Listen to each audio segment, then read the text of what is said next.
Cierra los ojos e imagina la Suecia de mediados del siglo XIX. No es el país moderno que conocemos hoy. Es una tierra dura, rural, dominada por inviernos que parecen eternos. El aire huele a una mezcla densa de hierro, carbón y madera húmeda. En el interior de un taller, con las ventanas empañadas por el contraste térmico, un maestro herrero levanta su martillo. ¡Clank! El golpe sobre el acero incandescente resuena contra el suelo. Ese sonido, repetitivo e hipnótico, no es simplemente ruido industrial, es el latido cardíaco de una nación que está despertando. Un país que está dejando atrás siglos de tradición agrícola para forjar, literalmente, a golpes de martillo, una nueva identidad. Si te gustan estas historias que conectan pasado e innovación, considera suscribirte al canal. Aquí seguimos explorando cómo nacen las grandes ideas y cómo terminan cambiando el mundo. Suecia estaba cambiando. Las tradiciones agrícolas empezaban a convivir con nuevas ideas, nuevas máquinas y nuevas ambiciones. Pequeños talleres como aquel se convertirían en la chispa de una revolución industrial que, aunque más tardía que la británica o la alemana, sería igual de profunda. Nadie en ese estrecho y oscuro taller podía imaginarlo, pero a lo largo y ancho del país, desde Estocolmo hasta Västerås, desde Eskilstuna hasta Gothenburg, ingenieros, inventores y artesanos estaban experimentando, arriesgando, soñando. No lo sabían, pero estaban construyendo los cimientos de una industria que algún día competiría con los gigantes del mundo. Y en medio de estos primeros latidos industriales, comenzaron a aparecer ideas más ambiciosas, más audaces, ideas que no serían simples herramientas, sino símbolos de progreso. Máquinas capaces de resistir inviernos brutales, bosques indomables, terrenos imposibles. Máquinas que no solo trabajarían en Suecia, sino que llevarían su ingeniería a los confines del planeta. De esa mezcla de frío, acero y visión, surgió una marca destinada a desafiar la lógica de su tiempo. Una marca que se atrevería a innovar cuando otros retrocedían, que sobreviviría a guerras mundiales, crisis económicas y rivalidades industriales. Una marca que aprendería de cada golpe, igual que el acero en el yunque, hasta convertirse en una de las fuerzas más influyentes del mundo de la maquinaria pesada. Esta es la historia de cómo Volvo pasó de ser un sueño improbable a un gigante que desafiaba crisis, reinventaba tecnologías y transformó, para siempre, el mundo de la construcción. Al comenzar la década de 1920, un ingeniero sueco tuvo una visión revolucionaria. Y no era simplemente la idea de construir máquinas más grandes, más fuertes o más rentables. Era algo mucho más profundo. La convicción de que Suecia podía liderar el futuro de la ingeniería mundial, que desde un país pequeño, aislado por inviernos despiadados y bosques interminables, podía surgir una industria capaz de desafiar a los titanes de Europa y América. Una industria construida sobre durabilidad, ingenio y una obsesión casi artesanal por la calidad. Esa visión, décadas más tarde, llevaría a Volvo a crear hitos impensables. El primer portador de carga hecho con acero libre de fósiles, máquinas capaces de operar en los terrenos más extremos del planeta, y una reputación basada en la seguridad y la innovación. Pero ese camino no sería fácil. Antes de convertirse en un imperio global, Volvo estaría a punto de desaparecer en una crisis devastadora. Enfrentaría a rivales muchísimo más grandes y tendría que apostar todo en decisiones que en su momento parecían una locura. Sin embargo, para entender cómo nació ese espíritu desafiante, hay que retroceder casi un siglo más. Volver al corazón del siglo XIX, a una Suecia rural, donde las fábricas empezaban a reemplazar a los molinos y donde la industria moderna apenas daba sus primeros pasos. En el pequeño pueblo de Eskilstuna, conocido más tarde como la Ciudad de Acero, comenzó una historia que cambiaría para siempre el rumbo del país. Allí, un joven y brillante ingeniero llamado Johan Theophron Munktel fue elegido en 1832 para dirigir un taller mecánico experimental promovido por el gobierno. Su misión oficial era impulsar la industria local, pero lo que hizo fue mucho más que eso. Tenía una mente que no sabía quedarse quieta. No se limitó a cumplir órdenes, redefinió lo que era posible. Construyó el primer telar mecánico de Suecia, sí, pero su ingenio tenía una faceta humana sorprendente. Diseñó sistemas de calefacción central para las presiones. Piénsalo un segundo. En una época donde la brutalidad era la norma, este ingeniero usaba la tecnología para mejorar las condiciones de vida. Ahí, en ese detalle, nació el verdadero ADN de la ingeniería sueca. La tecnología no solo sirve para producir más, sirve para vivir mejor, que situaron a la nación en el mapa industrial. Su taller se convirtió en el corazón tecnológico de Skillstuna, atrayendo mano de obra, inversión y talento.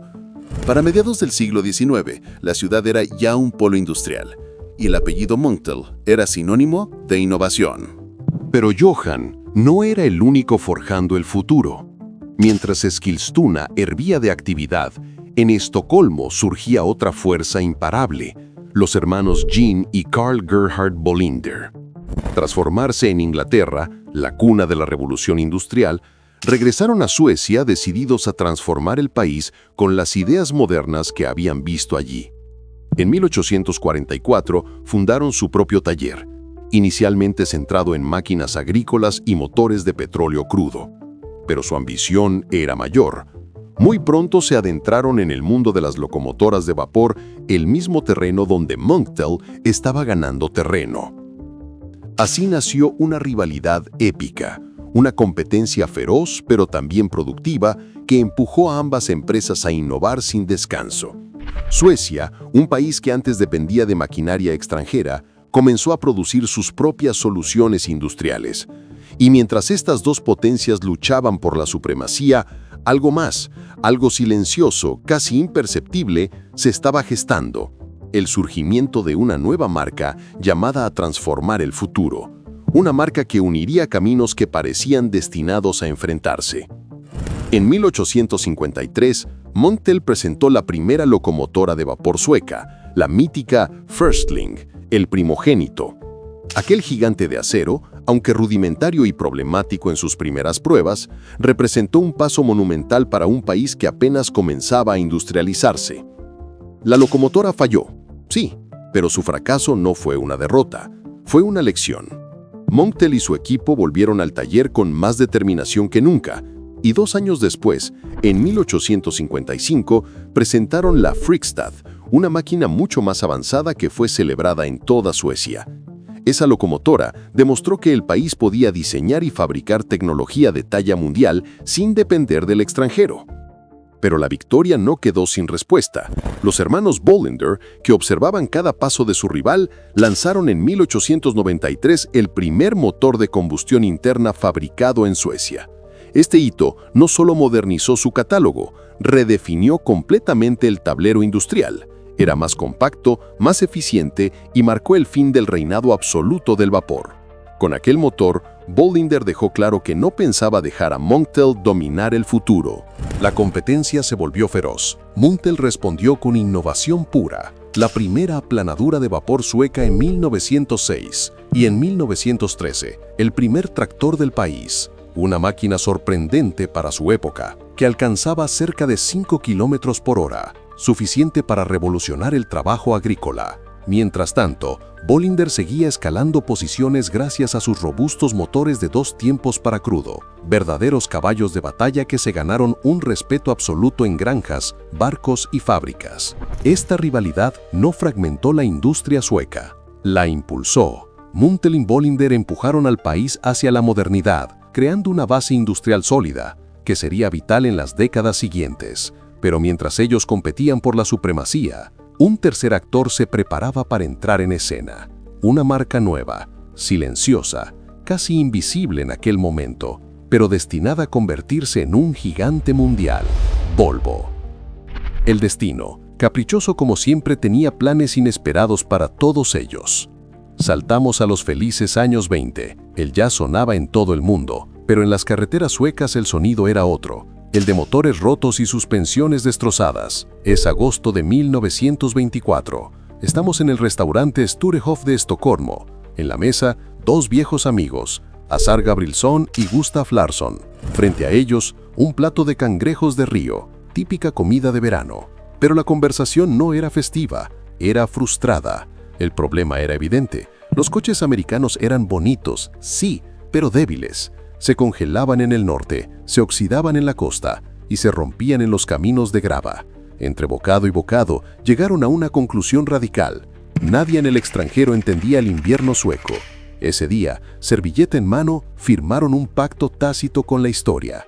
Vamos a construir un coche nosotros mismos, uno que no se rompa cuando el termómetro baje a -30 grados. Así, entre mariscos y quejas, nació Volvo. Aquella conversación fue la chispa. Ambos decidieron construir ellos mismos los autos que su país necesitaba, robustos, fiables, seguros y preparados para hielo, nieve y carreteras imposibles. Pero el camino fue brutal. Tuvieron que enfrentarse a talleres quemados, herramientas insuficientes, falta de recursos y constantes retrasos. Mudaron la producción varias veces. Trabajaron con presupuestos tan bajos que en ocasiones estaban a días del cierre. Pero no se rindieron. Finalmente, el 14 de abril de 1927, el fruto de su lucha rodó por primera vez, el OV4, apodado Jacob. Con un armazón ensamblado en madera de fresno y aje y una ingeniería centrada en la durabilidad y la seguridad, Jacob no era solo un automóvil, era una declaración de intenciones. Representaba exactamente lo que Volvo aspiraba a ser desde su primer minuto. Pero los inicios fueron difíciles, mucho más de lo que la joven compañía estaba preparada para enfrentar. Tras el entusiasmo inicial del OV4, la realidad golpeó con fuerza. Las ventas eran bajas, los costos demasiado altos y la confianza del mercado prácticamente inexistente. Volvo, que apenas acababa de nacer, ya caminaba al borde del abismo. Fue entonces cuando ocurrió su primer gran rescate. SKF, la empresa matriz que había permitido la creación de Volvo, decidió intervenir. No lo hizo por nostalgia, sino porque veía en aquella marca una promesa. La oportunidad de que Suecia desarrollara una industria automotriz propia, resistente y capaz de competir con gigantes extranjeros. Ese apoyo financiero y estratégico salvó a Volvo de una desaparición prematura. Impulsados por esa segunda oportunidad, los ingenieros y directivos de Volvo se pusieron manos a la obra. En 1928, en una jugada tan arriesgada como visionaria, la compañía decidió expandirse hacia un terreno nuevo, los camiones. Utilizando el chasis del OV4 como base, crearon su primer modelo comercial, un vehículo que sorprendió al mercado por su robustez y su capacidad para enfrentar caminos difíciles. Mientras otros fabricantes buscaban elegancia o velocidad, Volvo apostó por resistencia y durabilidad. Fue un acierto absoluto. En cuestión de pocos años, sus camiones empezaron a cruzar fronteras, ganándose una reputación de fiabilidad que ningún colapso económico podría borrar. Pero entonces llegó la tormenta perfecta. El crack del 29 arrasó con economías enteras, y Suecia no fue una excepción. La industria se paralizó, los créditos desaparecieron y el consumo se hundió. Y cuando el país aún intentaba levantarse, la crisis de Kreuger en 1932 golpeó como un segundo mazazo, hundiendo bancos y empresas por igual. Para Volvo, aquellos años fueron de tensión extrema, decisiones difíciles y supervivencia pura. Sin embargo, la compañía logró mantenerse en pie. Y no solo eso, encontró oportunidades donde otros veían ruinas. Durante esos años turbulentos, se tomó una decisión estratégica que marcaría su futuro a largo plazo. En plena Segunda Guerra Mundial, Volvo adquirió la mayoría de Svenska Flygmotor, dando un salto inesperado hacia la industria aeroespacial. Era un territorio de alta tecnología, precisión extrema y exigencias radicales, pero Volvo demostró que podía estar a la altura. Aquella división, que pronto sería conocida como Volvo Aero, empezó a fabricar componentes críticos para aviación civil y militar, elevando el nivel de ingeniería de la empresa a estándares nunca antes alcanzados. Y el crecimiento no terminó ahí. En 1942, Volvo compró Kopins Mechanical Werkstatt, una compañía especializada en engranajes de precisión. Con esa adquisición, Volvo ganó el control de una de las piezas claves de todos sus vehículos, el corazón de sus transmisiones. La calidad de sus coches y camiones dio un salto gigantesco, consolidando su reputación mundial como fabricante de maquinaria resistente, confiable y tecnológicamente avanzada. Volvo avanzaba, crecía, se fortalecía. Su identidad industrial estaba más clara que nunca. Pero mientras tanto, al otro lado del panorama industrial sueco, una de las marcas más antiguas del país vivía una etapa de incertidumbre que pronto cambiaría el futuro de ambas. Las décadas siguientes a la adquisición de Bolinder Muntel fueron un auténtico torbellino de innovación y expansión tecnológica. Volvo BM no solo heredó la experiencia en maquinaria agrícola y de construcción pesada, sino que aprovechó su capacidad de investigación y desarrollo para introducir soluciones que cambiarían la industria. En 1952, la presentación del primer tractor diésel de Volvo BM no fue simplemente un hito, marcó el inicio de una nueva era de eficiencia y potencia en la agricultura sueca, mostrando que la compañía no solo construía máquinas, sino que también reinventaba la manera de trabajar los campos. 2 años después, en 1954, llegó la H10, una cargadora con un sistema revolucionario de brazos paralelos y acoplamientos rápidos. Este diseño permitió a los operarios cambiar herramientas y accesorios en segundos, multiplicando la versatilidad de la máquina y sentando un estándar que inspiraría a toda la industria de la construcción. Los años 60 fueron un periodo de transformación en la cúpula directiva y de consolidación de legados. Azar Gabrielsson falleció, seguido de Gustav Larsson en 1968, dejando tras de sí un camino lleno de innovación y visión estratégica. Pero si hay una máquina que define a Volvo es Gravel Charlie. En 1966, los ingenieros hicieron algo que parecía una locura. Quitaron las ruedas delanteras de un tractor y lo unieron a un remolque con eje motriz. El resultado fue el primer dumper articulado en serie del mundo. Parecía un Frankenstein mecánico, pero podía moverse por barro y nieve donde cualquier otro camión se quedaba atascado. Volvo no solo lanzó un producto, inventó una categoría entera. Décadas más tarde, esa misma filosofía tecnológica se reflejaría en los modelos A25G, A30G, A35G y A40G, que ofrecían mayor capacidad de carga, eficiencia mejorada y sistemas de seguridad avanzados, demostrando que la innovación en Volvo BM era un proceso continuo, impulsado tanto por la experiencia histórica como por la visión de futuro. Cada paso de estos años mostró que la compañía no solo quería mantener su posición en el mercado, buscaba redefinirla. Desde tractores y cargadoras hasta dumpers articulados, cada máquina llevaba el sello de Volvo BM, resistencia, versatilidad y confianza para operar en condiciones extremas, valores que consolidaron la reputación de la marca como líder en ingeniería industrial y maquinaria pesada a nivel global. Durante las décadas de los 70 y 80, Volvo BM no solo se consolidó como un líder europeo, sino que comenzó a pensar en grande. En 1970 se asoció con Valmet, un fabricante finlandés especializado en maquinaria agrícola y forestal para producir los tractores Volvo BM Valmet. Esta colaboración combinó lo mejor de la ingeniería sueca y finlandesa, creando máquinas más eficientes, robustas y adaptadas a los exigentes terrenos europeos. La reputación de Volvo BM se fortaleció y su presencia en el continente se volvió innegable, sentando las bases para su futura expansión global. Los años 80 fueron una era de audacia y estrategia empresarial. Volvo emprendió una ambiciosa campaña de adquisiciones para diversificar su portafolio y asegurar su posición en la industria internacional.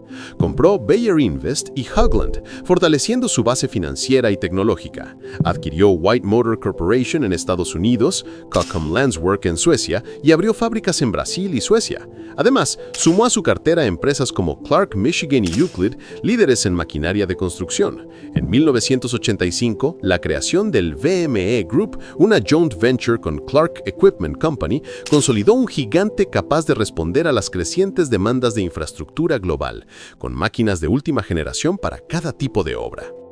El impulso continuó en los primeros años de los 90. Volvo adquirió Zettelmeier en Alemania, reconocido por sus cargadoras compactas y maquinaria ligera, y Ackermans Verkstad AB en Suecia, especialista en excavadoras de alta precisión.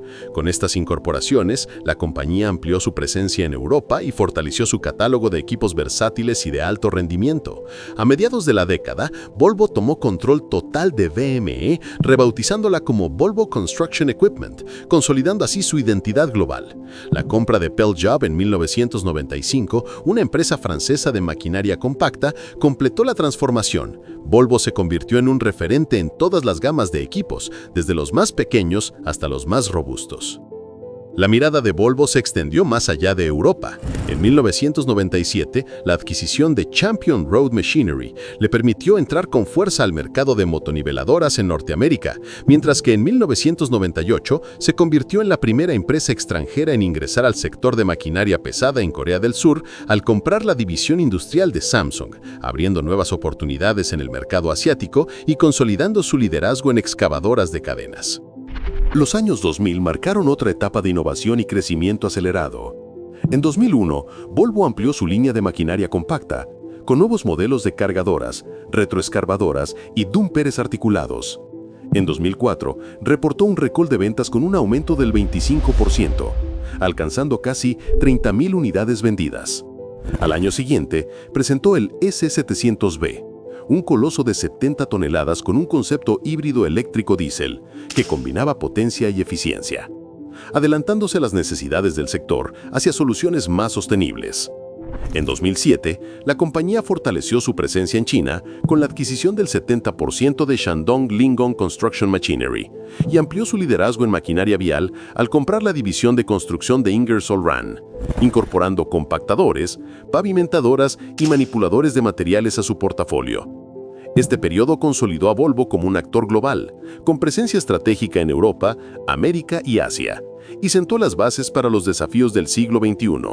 Enfrentar el cambio climático y liderar la transformación hacia la construcción sostenible y electrificada, un desafío que exigía repensar toda la industria de la construcción.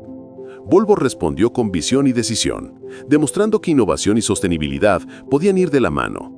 En 2014, lanzó el Construction Climate Challenge, un ambicioso programa destinado a reducir las emisiones de toda la cadena de construcción y fomentar soluciones energéticamente eficientes. Ese mismo año, presentó los dúmperes articulados A25G y A30G, seguidos al año siguiente por los A35G y A40G, cada uno diseñado para maximizar la productividad y minimizar el impacto ambiental.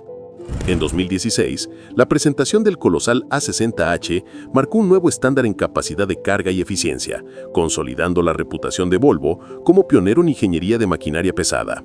La electrificación comenzó a transformarlo todo. En 2016, Volvo introdujo Copilot, un sistema inteligente que permite controlar y monitorear la máquina con precisión, mejorando la seguridad y la eficiencia en el sitio de trabajo. En 2017, llegó el LX01 híbrido y el HX01 eléctrico autónomo, demostrando que era posible combinar autonomía, cero emisiones y rendimiento industrial. Ese mismo año, la colaboración con Skanska dio lugar al primer sitio minero completamente libre de emisiones en el mundo, un proyecto piloto que redefinió el concepto de construcción sostenible. En 2018, Volvo puso en marcha su laboratorio de celdas de combustible, un paso estratégico hacia una operación totalmente libre de combustibles fósiles para 2040, anticipando las demandas de un mundo en rápida transición energética. En 2021, la compañía sorprendió con una cargadora autónoma capaz de aprender por sí misma, 3 nuevas máquinas compactas completamente eléctricas y por primera vez en la historia, un portador de carga fabricado íntegramente con acero libre de fósiles, marcando un hito en innovación material y sostenibilidad industrial. En 2023, Volvo presentó excavadoras compactas de última generación, firmó acuerdos estratégicos con CRH para optimizar el consumo de energía y reducir emisiones, y llevó a cabo su mayor exhibición en la Utility Expo, mostrando la amplitud de su portafolio eléctrico y autónomo. Ese mismo año se unió a Heidelberg Materials para descarbonizar el transporte industrial, ampliando su impacto más allá del sitio de construcción. En 2024, Volvo demostró que la innovación no tiene límites. Colaboró con SkiStar para crear el primer resort de esquí libre de fósiles del mundo y aportó maquinaria eléctrica al ambicioso proyecto urbano Slakthusområdet en Estocolmo, que combina viviendas, oficinas y espacios culturales con estándares de sostenibilidad de vanguardia. Estas iniciativas han sido reconocidas con premios internacionales por su compromiso ambiental y su visión de futuro. Hoy nos enfrentamos a un invierno diferente. Ya no es solo la nieve de Estocolmo, es el desafío climático global. Y una vez más, Volvo está volviendo a sus raíces. Innovar para sobrevivir. Desde crear el primer portador de carga hecho con acero libre de fósiles hasta diseñar máquinas autónomas que aprenden por sí mismas. Hemos recorrido un largo camino desde aquel taller oscuro donde olía a carbón y miedo. Volvo empezó forjando acero para resistir la naturaleza y ahora forja tecnología para protegerla. Porque al final, la historia no trata solo de máquinas amarillas moviendo tierra. Trata de la convicción humana de que con suficiente ingenio y coraje podemos construir un mundo mejor.